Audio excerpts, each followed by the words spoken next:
Thanks everybody for coming. We have our speakers Mauro and Nelson here to talk about some threats that they've identified. They gave this talk yesterday, and they come back to give the talk again, maybe with some additional information. So welcome back to the DDP. Thanks. Hello everyone, thank you for coming to our talk. My name is Mauro, my friend here is Nelson. We spoke about this talk yesterday, so thanks for coming to the second edition.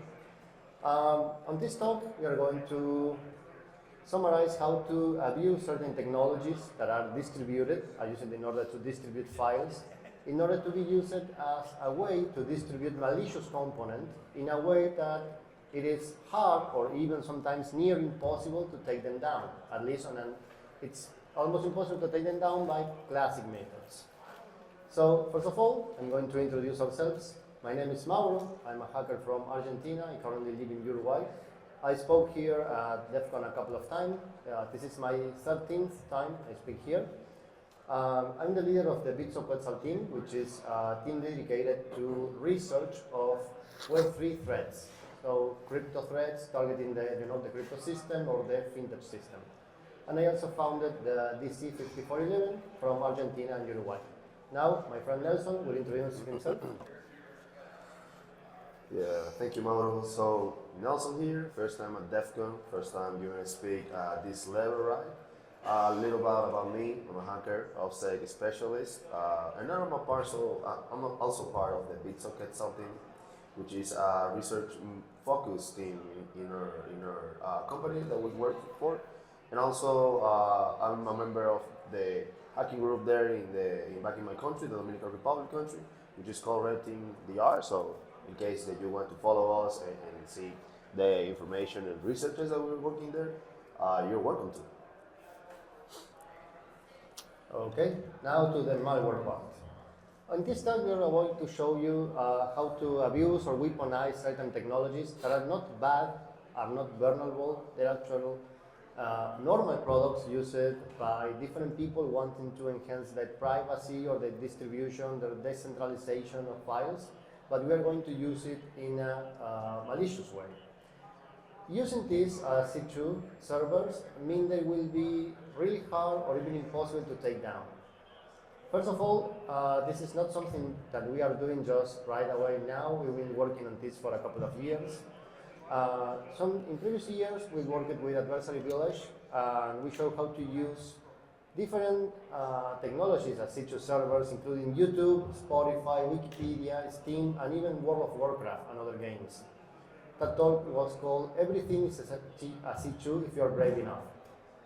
Also, we presented this second edition in Texas Cyber Summit, an old conference in Texas, where we used Discord, which is now pretty much the standard for newborn threat actors or new threat actors, Slack, DNS records, which actually is something that became very viral in the last few months about a ransomware strain using DNS records, and also Cube, which is a first-person shooter game. So literally everything could be used as a C2 for us. And last year we presented at Adversary Village how to use off-chain NFTs as malicious relays. In this case, we are going to take out from where we left at that talk.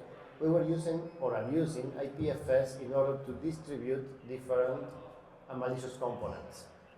On this talk, we are going to abuse 4 kinds of technologies. IPFS, which is a distributed file system. WhenFS, which is a way to use calendars, Google Calendars specifically, as a storage solution. Cloudflare R2, which is a way to use buckets in a distributed way and behind Cloudflare. And Codex, which is a new way to use file system distribution using a local blockchain. Let's start by IPFS. IPFS is a solution trusted by very big players like NASA or Lockheed Martin. And actually, a lot of big actors rely on IPFS, including OpenSea, which is NFTs' #1 market. It is distributed by design. There's no a single point of failure. It is oriented to have decentralization and to have high speed transaction and to be able to retrieve a file distributed across the world almost instantly. It's easy to chunk and retrieve large payloads. It allows us to have certain flexibility when working. And sometimes certain providers of IPFS reward you for hosting and sharing a file. And they reward you using something called Filecoin, which is a crypto that it's rewarded to you by sharing files. If you combine this kind of supply demand and also this rewarding system with also the scarcity of a file, you will end up with an interesting result. For example, if you ask to take down a file from IPFS, it's not something that could be done immediately. It's something that actually, since this file is distributed all across different nodes, you will have to wait for each node to unpin that file in order to it not to be publicly available. The problem with this is that most of the providers actually do not take action immediately. They will ask you to wait for a certain time or to reach a certain garbage collector size. Say, for example, we will take down this file, but we do this every 15 days, or we do this every time 10 gigabytes of data is requested to be deleted across all the files that are requested to be deleted. So this is not immediately. So we can abuse this in a very special way. These things that you're seeing here are actually pictures of my dog, but these are not cute pictures of my dog. Actually, those are NFTs stored on OpenSea. But since they are stored on OpenSea, OpenSea only stores on-chain the NFT contract. All the metadata, all the manifesto of the NFT, which is a JSON file, and the picture associated, is actually distributed on IPFS. And IPFS, again, it's distributed. And OpenSea does not check, does not validate that the picture does not have steganographic messages or malicious payloads in its metadata, in its exit metadata. This means that all these docs that you see here actually contain malicious payloads. Let's see one NFT manifesto. This one is stored via OpenSea on IPFS. It says name ransom retriever, description B64 pipe and something. The B64 stands for base 64 actually. Everything after the pipe is an encoded string. And you will say, okay, Mauro, I know how to solve this. We will go against IPFS.io, the URL on top. That actually won't do anything. IPFS.io is an IPFS browser. It allows you to take a look at an IPFS node or IPFS hash. If you go against them, it's like going against a blockchain explorer because they are showing you data of a transaction. That's actually not how it works. So we created this malware that actually will try to look up for an IPFS node, download its content, see if it has any compatible payload on base 64 or ROT 13 or whatever, and execute it. This that you are seeing here is actually one of those pictures of my dog being requested by the malware. It decodes the string, and when the string is decoded, it will say like, you know, Terraform plan that will try to say you, okay, we are going to do this. This is like planning in Terraform. It will say this malware will use this server as a C2. We will attempt to run the code below, and the other actions that you see below are actually fake. We are not going to encrypt, we are not going to wipe, we are not going to open a reverse shell. It's only for example. And once you can look for two things. For the NFT manifesto, the JSON file that you saw before, and also you can look up for a picture itself. If you request a picture, it will try, the malware will try to decode the exit metadata and also the steganographic messages. And here's the first demo. Give me a second because I have downloaded it to my laptop. What you will see here, give me 1 second. What you see here, it's on top, you will see the malware written in Ruby. The terminal below has the command and control server. Just for the sake of not hurting anyone, we have coded everything to localhost, but you can pretty much put any URL or IP address there. We will try to download an IPFS distributed file and execute it. Everything that we executed there on that terminal will go to be exfiltrated to the command and control server below. As you see, let me pause here real quick. We request a picture, and it says, okay, sorry, a picture no, this is a manifesto. We download it, this is the IPFS URL that you see here, And again, you can go against anyone on IPFS. You can say, okay, this person shared the file, because there are many nodes distributed. And even if you request a file to be deleted, every single node has the right to comply or not. So somebody could say, I'm not going to delete the file. You have to go against me legally. Come find me. Come take it. That's the problem. So we will execute it. And once again, you will see all the traffic coming from legit websites. If you have used OpenSea, you will see all the traffic coming from OpenSea attacking you. This is something that was reported on time and was called as informational. So even up to this day, the NFT collection is up and working. So this is the hash, again the IPFS hash, -1, this means the first object in that node, and it will run whoami, ID, and hostname that will be leaked or exfiltrated to this one. In this case, it is almost immediately because we are running on local host, but it could take some time. As you see, whoami, my user, my group ID, the hostname of my machine, IP address, and some other kind of things. Moving on, this again poses new risks because decentralization makes it harder to take authorship of different attacks. You could think that this kind of things may be super specific or maybe highly specific, but actually anything could be used as a C2. And this is what my friend Nelson here will speak about, and why you can block Google Calendar. Yeah, thank you, Mauro. Keeping it going with the same concept, everything can be used as a C2. Even though we are talking about WhenFS, just to give you a little bit of context, WhenFS was built by Lucas Belikov, and you can find here the repository to the GitHub project.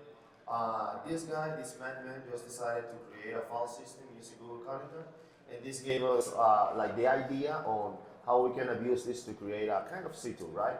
What are the key advantages that we looked for and we decided to also use Google Calendar for? Well, it's easy to set up. You just need a Gmail account and you already have access to whatever you need to set this up.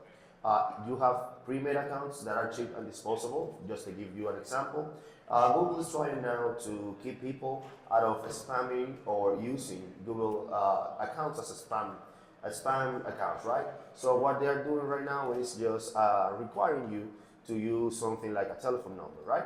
The issue is that, for example, me, in my case, I'm from the Dominican Republic. In the Dominican Republic, it's really easy to just get a disposable SMS, like $2, $1, depending on where you get it. So this is basically easy to bypass. Imagine if a nation state threat actor can get a lot of funding, they can set up an operation in which they can go quickly rotating through accounts, right? Also, no one blocks Google Calendar traffic. In case that you want to test it, you can try it in your organization and see how it goes. You don't need no infra, no domain, no DNS.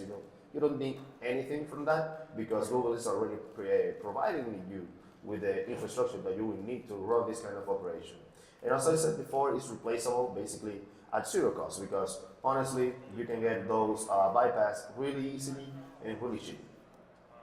So understanding what WhenFS is doing is basically, well, when you go to the repository and try to understand it, they will tell you that this is just a full project that he did because he has free will, which is amazing, but it's already complicated to understand. But what we're doing here is just basically using the event from the calendar and using the calendar API that Google provides. So what we're doing right now is we're creating an event which is called HR Meet. This can get created, right? And we're putting the payload in the description. Now, here's the issue with this. Not the issue with the feature, right? Because this is not the issue. It's a feature. You can create this event and share it between many people. And many people will have already the access to the event ID. The event is created and it has the persistent. Even though I created the malicious event and I share it with Mauro, if my account gets taken down, Mauro still has access to the event. So there's no like, okay, I deleted the persistent or the information or the payload, whatever you want to put here. And this is just to highlight or showcase what we're doing here, which is basically sending a payload in base 64. This is pretty, I will say, simple to understand, but you can get creative with this. Remember that the creativity is basically what we use for everything in hacking, right? So you can get creative here in the description. And for example, in my case, I don't know you guys, but in my case, whenever I get a meet, I just look for two things, which is the URL to the meet and the password in case I need one. You don't read the description. Now, Google has a very long, a long limit for the description. I was testing it and I was able to create like 6-7 paragraphs on Lorem Ipsum, just like putting information there. And imagine if you can create something here which is like 8 paragraphs long, and at the end you put the payload. You can also treat people with the URL, the password, whatever you want, but at the end of the day, you can pass information through here and pass payloads through this. Yeah, it can get taken down when people see it, but in this case, you can do basically whatever you want. You can, for example, simply have the payload here and have different calendars for different organizations. This is actually, this has a lot of potential to be used in an operation, right? So this is how it looks. We can take the important information from here. Even though, well, Google tries to hide it, but it's easy. You can get this information easily. What information I'm referring to? It's basically the event ID, which is what we're going to need in order to access that information that we're going to retrieve, and the calendar ID. The calendar ID is that, I said previously, when you create a Google account, Google set you with things from their framework or infrastructure, right? One of those is a calendar ID. The calendar ID, you can share it between people. This is what basically creating an object and sharing access to it. You can give different access to a same calendar. For example, you can give a person access to read events that you have, create events on the same calendar. So you can start to get the picture or the idea of how this can be abused, right? For example, if you want to create multiple campaigns for different organizations, you can create different calendars, and those calendars will have different calendar ID, a different event ID. Each one will basically be running whatever information that you want to obtain from the organization that is the victim, and you can save that information into the calendar. So you have multiple calendars respectively to different organizations or victims. And this is the demo. Basically what we're doing here is I'm sending or to R2, we're sending this link. This link can be obtained in the previous image. This is just basically in an event. You go to edit the event and you will get this information. You just need to copy the URL and you will take the important information, which is the calendar ID, which is this one. And at the end of the line, we can see the event ID. This event ID is what persists over time. If your account gets deleted, well, this is going to be replaced, but the event ID will be created and will have some kind of persistence. So in this case, what we're looking for is look at the name of the event, which is, hey, this is a HR meet, and the payload. Even though the payload is basically the description, this is the part where you can get creative and simply add some regex to just take a specific part of the description or whatever you want. This is the code that we're going to be running. Mauro already explained what we're doing here. And let me show you how it will look, right? I need some help with the video. Yep. Yeah.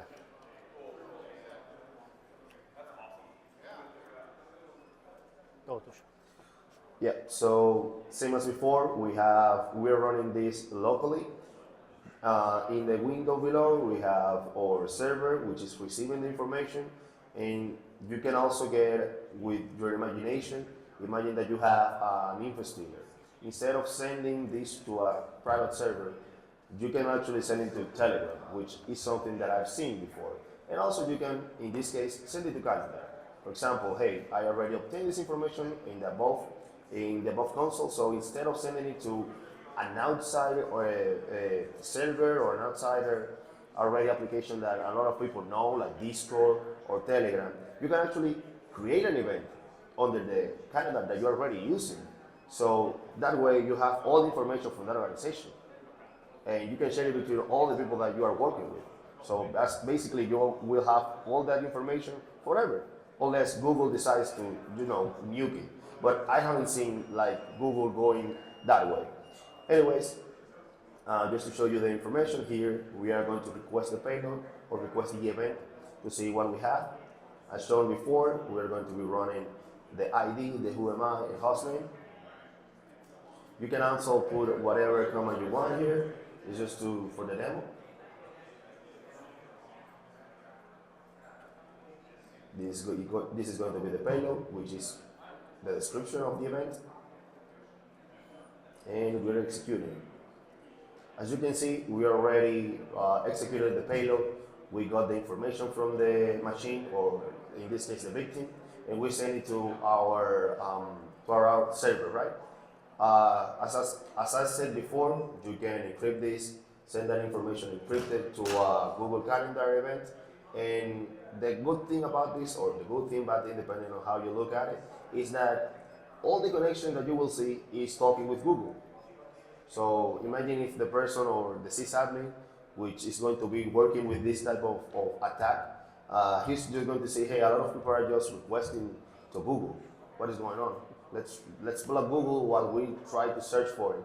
And you are blocking now Gmail account access, you're blocking calendar access, and Meet, which a lot of people use, So yeah, good luck working with this. And now we can go with the next one, right?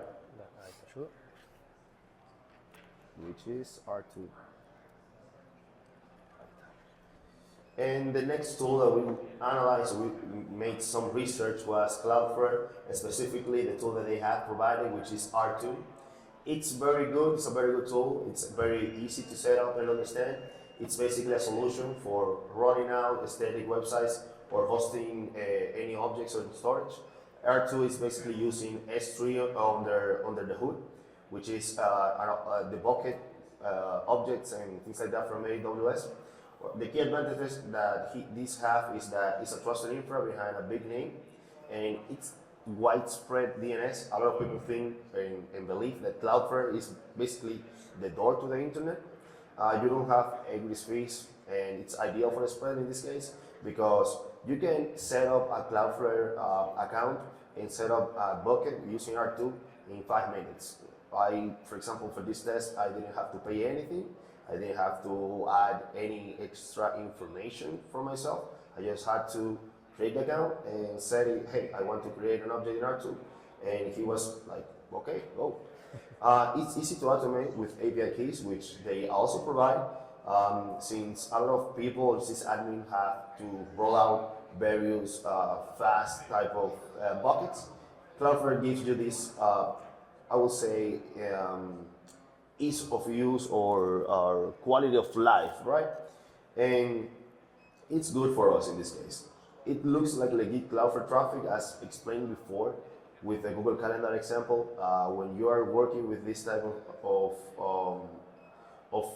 I would say feature from Cloudflare, you get legit traffic to Cloudflare, and it's hard to block without breaking things. And one of the example of this is that, for example, there's a curious case in Spain, I believe, right? Spain? Mm-hmm. Yeah, Spain.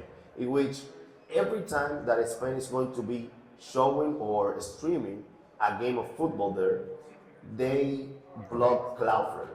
To avoid piracy, they simply block Cloudflare. So whenever there's football going, there's no internet, because a lot of people are already using Cloudflare. And that's what's basically going to happen if an organization decides to, hey, we're probably seeing a lot of information, a lot of requests and traffic going to Cloudflare right now. Let's block it while we investigate what is going on in the organization.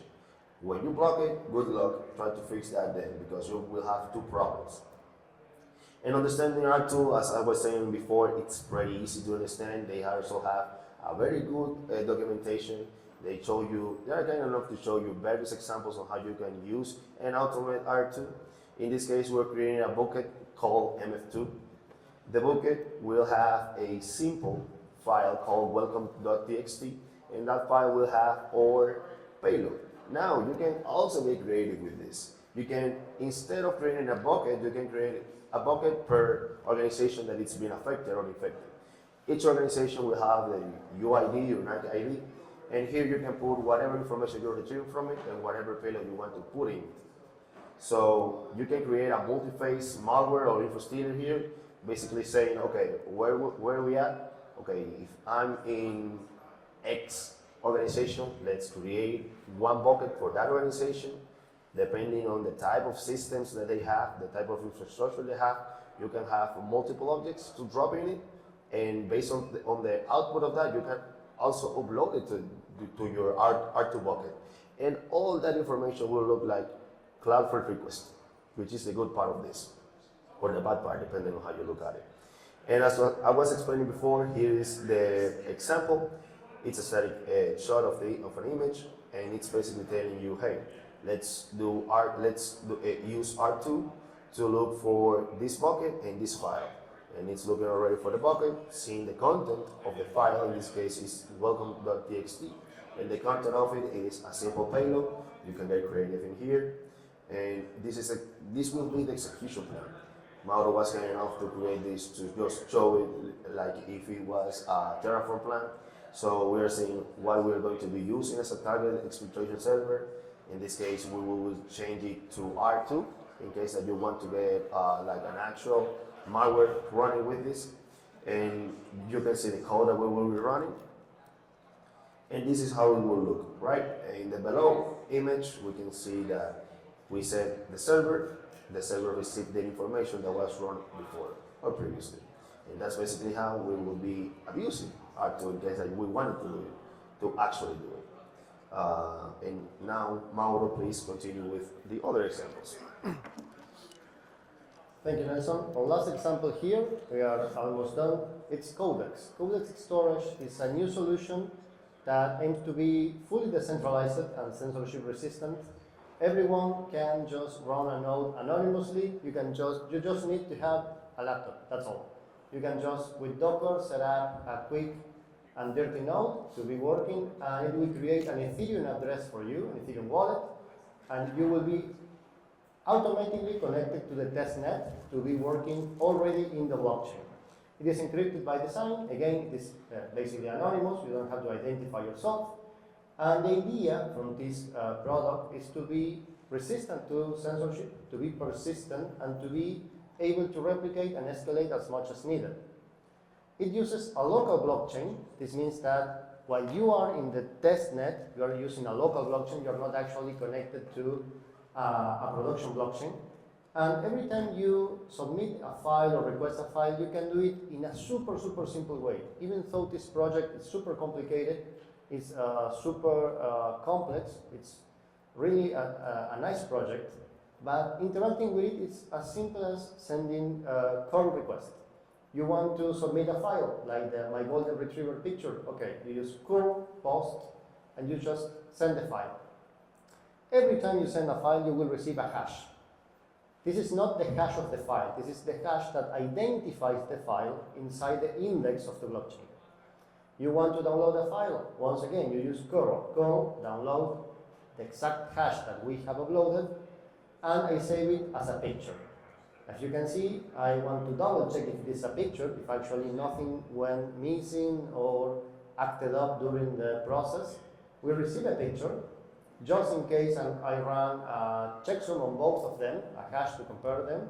So the blockchain does not add anything nor takes anything. This means there's no sanitization. Whatever you put there in the blockchain is whatever you send, is whatever is going to be visible for the rest of the user. So once again, instead of just saving just a file, we also send TXT, the same contents as the original NFT manifesto that we had before in the first example, which contains, again, a malicious description. We will send both the picture and the TXT file. One is more obvious than the other. If we send the picture, it will detect it as a picture and try to look for the exit metadata and any steganographic message that is encoded inside. It will automatically decode it and execute it. Now, we can also send the TXT file. The point here is that Codex is not vulnerable as it's not IPFS or Google. It is people that are creative to abuse these kind of solutions to conduct malicious activities. And that's how we got to our conclusions. We are not going to teach you how to build your own bulletproof server on Eastern Europe, at least not today. But basically, what we learned from this talk is that every time you have a nice project like Codex, something that you are proud of showing to the world that you want to build, there's always people waiting for it to be released, to use it because they like it, but there's also a group of people waiting for you to release the software to abuse it. So what we want with this kind of talk is to generate like a consciousness that these things will happen eventually. It's better that this happens publicly here so people will see and say, yeah, that's something that we might take as a use case. We might see how we can add some boundaries, some safe rails for this to not happen in the future. But it's something that also threat actors know and abuse every day. You will see malware now using Discord, Telegram as the de facto C2 server, especially on, let's say, over-the-counter malware. You know, those homemade malwares that are publicly advertised on forums. Most of them use that kind of technologies as C2. But some others also try to hide themselves among real noise, real users doing the daily things, and behind real names, real good names like Cloudflare or Google. Now, try to put yourself in the shoes of a sysadmin or network admin trying to block this request coming from Google, from Cloudflare, or from an anonymous node inside Codex or IPFS. It will be hard, it will be something nasty actually to deal with. So we hope that in the future we could build solutions for this in order to aid people that are building good things for the rest of the world. And this is how our talk ends. If you want to follow us, here are our socials. And thank you for coming today. If you have any questions, more than welcome.